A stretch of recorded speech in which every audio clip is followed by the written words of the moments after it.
Welcome, today I'm showing how to unblock phone number into T-MOBILE Revvl 6.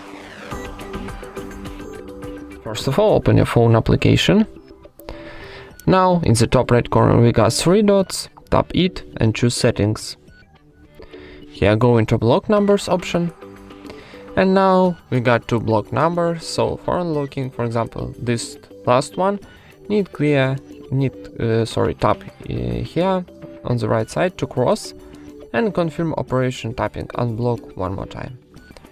So we got success message that this number unblocked, so let's try again this number and click here on the right side to cross and confirm operation tapping unblock one more time. And that's it. Thank you for watching, leave thumbs up and subscribe to our channel.